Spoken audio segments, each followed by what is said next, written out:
Assalamualaikum warahmatullahi wabarakatuh. Assalamualaikum warahmatullahi wabarakatuh. Buya Yahya yang saya hormati, begini Buya, kan di zaman sekarang ini banyak yang menjual rumah, mobil atau motor dengan cara kredit. Nah, tentunya harga kredit dan harga cash itu berbeda, atau dengan cara leasing ke bank. Nah, cicilan per bulan maksudnya. Nah, apakah hukumnya itu riba atau bagaimana Buya? Dan kalau misalkan riba, bagaimana yang sudah terlanjur? Mohon penjelasannya Buya. Terima kasih. Wassalamualaikum warahmatullahi wabarakatuh. Assalamualaikum warahmatullahi wabarakatuh. Kredit itu adalah pada dasarnya sah. Jika kredit murni, kredit beneran, kredit kreditnya, kredit beneran. Kredit beneran itu begini kisahnya. Saya punya rumah, saya ingin jual kepada Anda tempo 10 tahun. Anda boleh bayar setiap tahun adalah 100 juta. Berarti rumahnya 1 miliar. Wah, Buya kaya raya. Contoh saja ya. Jadi kalau saya jual rumah kepada Anda, kemudian karena Anda tidak bisa membayar kontan, maka sebagian pembayaran Anda dahulukan, sebagian Anda cicil. Maka kredit hukumnya sah kecuali di dalam emas dan perak. Hei pengurus dunia perbankan syar'i, kami dukung bank syariah untuk berkembang, tapi Anda harus insyaf. Jangan urusan kredit emas masih Anda jalankan, Anda merusak diri Anda sendiri. Itu bukan transaksi yang mendesak. Orang nggak kredit emas nggak mati, nggak PTN bahasa Jawa, masih dipaksa, saya dikirimi surat malahan. Itu haram. Kredit emas itu karena emas itu harus kontan pembayarannya. Sudah nggak usah dimasukkan kalau Anda pengen syar'i. Itu bukan sesuatu yang mendesak kredit emas. Akan tapi kenapa? Jangan dicoreng diri Anda sendiri. Bank syariah kami dukung karena kita harus hijrah dari riba, tapi dari bank syariah sendiri harus segera berbenah. Kami gembar-gembar kesana kemari bank syariah, tapi Anda tolong dong berbenah. Jangan malah mendatangkan produk-produk yang nggak bener. Kredit emas Anda jangan dipercaya, jangan ikut itu. Dia salah, bukan berarti banknya harus Anda tinggalkan, produknya saja yang harus Anda tinggalkan. Jangan tinggalkan banknya, karena banknya sudah berusaha syariah. Ada beberapa kritik kepada bank syariah yang harus kami berikan. Kritik kepada diri sendiri itu tanda cinta. Sebab kami mendukung semuanya hendaknya hijrah, tapi banknya masih ada kekurangan. Ya, kekurangan itu adalah kita sempurnakan bareng-bareng. Baik, kredit secara umum adalah boleh. Orang jual rumah kredit, jual mobil kredit. Misalnya mobil saya jual kepada Anda. Kalau kontan saya jual 100 juta, tapi kalau tempo 10 tahun jadinya menjadi 200 juta. Jadi saya jual 200 juta kredit 10 tahun, 100 juta kontan. Ini bukan menjual dengan dua harga, tapi saya menawarkan. Ini juga kesalahan sebagian memahami fikih, dipikir ini adalah termasuk transaksi yang nggak boleh. Loh, kok dua harga? Oh bukan, saya akan jual dengan satu harga, cuman saya tawarkan dengan dua harga. Kalau kontan 100 juta, kalau kredit 10 tahun 200 juta.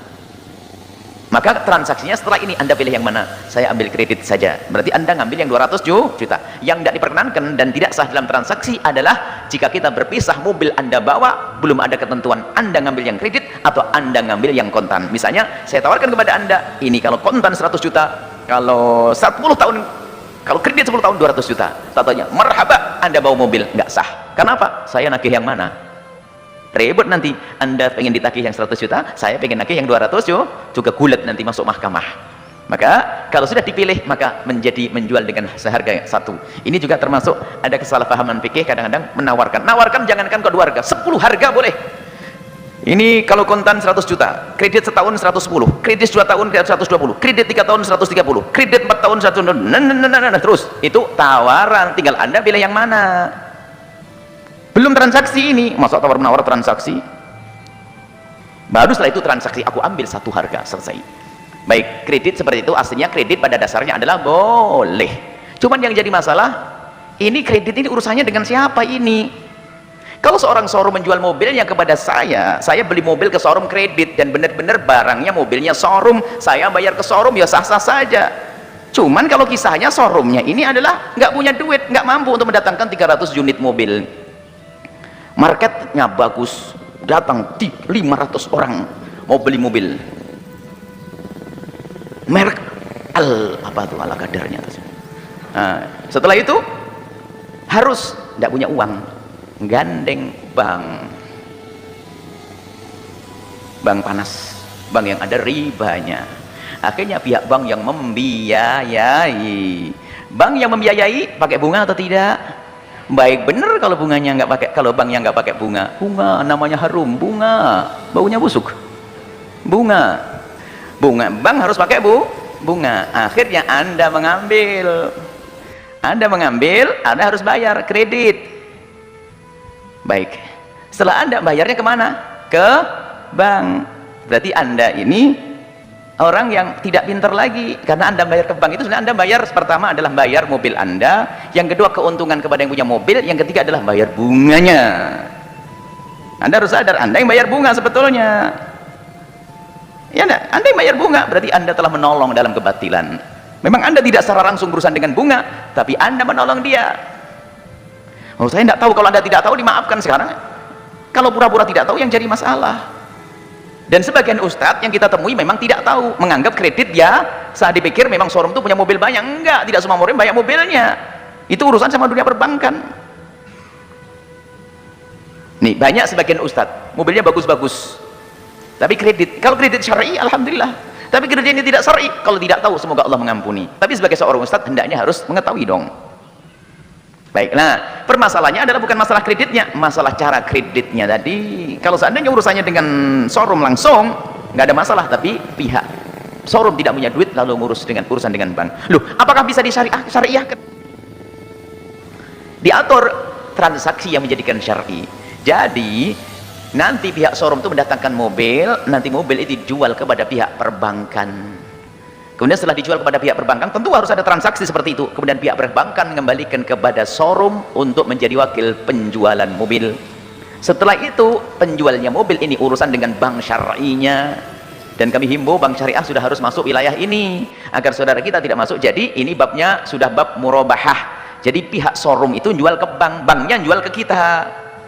Jadi kita urusan dengan bank, banknya jual ke kita, berarti kita memberi keuntungan bank, banknya sudah urusan dengan yang punya showroom, maka menjadi syar'i. Sebetulnya hampir mirip, cuman yang menjadikan halal adalah transaksi. Jangan latah. Dan juga kami himbau, jangan latah kredit. Biarpun kredit yang benar secara syar'i pun, apakah dihimbau? Entar dulu. Memang kredit nggak harus bayar, kredit kan harus bayar. Setan itu kalau menjerumuskan orang tidak spontan. Kalau spontan tahu ini lubang, masuklah ya hamba Allah. Nggak mau, lubangnya sama setan disiapkan di ujung sana. Suruh kredit. Kredit apa? Kredit mobil, kredit rumah, kredit panci, HP. Wah, gajinya mah besar. Berapa gajinya? Alhamdulillah suami saya sudah naik pangkat, gajinya 10 juta. Masya Allah. Mobilnya suami istri 2, 3 juta kali 2, 6 juta. Terus setelah itu apa lagi? Rumahnya 2,5, 8,5 juta. Terus apa lagi? Belum. Anaknya sekolahnya dari mana? Bingung. Nah, lihat kreditnya yang syar'i padahal. Melalui bank syariah Al-Bahjah padahal. Tapi apakah dihimbau semacam itu? Enggak. Biarpun Al-Bahjah punya bank gede, kami tidak menghimbau Anda melakukan yang demikian itu. Karena apa? Ujung-ujungnya di sana setan. Kamu tagihan, malu dong, kayaknya mobilnya bagus, kredit macet, enggak bisa bayar.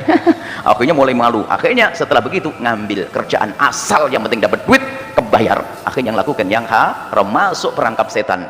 Makanya jangan buru-buru, jangan beli rumah sebelum waktunya. Ini nasihat. Beli rumah kalau sudah ngontrak enggak apa-apa, semuanya kita ngontrak. Meninggal tidak dibawa semua kuburannya ke kuburan, ya enggak? Jadi jangan buru-buru urusan sampai umroh haji kredit. Tulisannya haji ngutang kredit. Kalau tidak wajib ya sudah. Ini nasihat supaya Anda hidup ini nyaman, Anda tidak dikejar-kejar oleh kewajiban seperti itu. Hidup nyaman. Selagi Anda belum punya uang, jangan maksain umroh dan haji. Selesai. Rumah baginda Nabi, rumah Riyadh, kalau ditarik pintunya itu dalam waktu yang lama itu langsung tanahnya dalam, karena pintunya nyangkut ke tanah. Allah. Ada di Mekah miniaturnya rumah Rasulullah SAW. Oh, sederhana sekali. Di Mekah ya. Di Madinah. Di Madinah ada orang membuat miniatur rumah Nabi dan seterusnya. Ternyuh kita melihatnya. Begitu sederhananya. Oh, itu kan Nabi. Jangan ngomong itu Nabi. Nabi itu sering mendapatkan hadiah macam-macam, emas segala macam. Bisa Nabi buat istana megah, bisa. Nabi pernah mendapatkan hadiah baju bersulam emas. Mana punya bersulam emas? Orang paling kaya di Indonesia pun nggak punya baju bersulam emas kok. Tapi Nabi mendidik kita agar kita tidak menjadikan ukuran hidup kita dunia. Kalau Allah memberikan kepadamu kelebihan, syukuri, nikmati. Pakai rumah yang rapat, rumah pakai AC, mobil yang enak, tapi ingat dari Allah, untuk Allah. Tapi yang jadi masalah adalah jika kita selalu mengejar dunia, target dunia, target pakai kredit segala macam, tadi partnya kredit.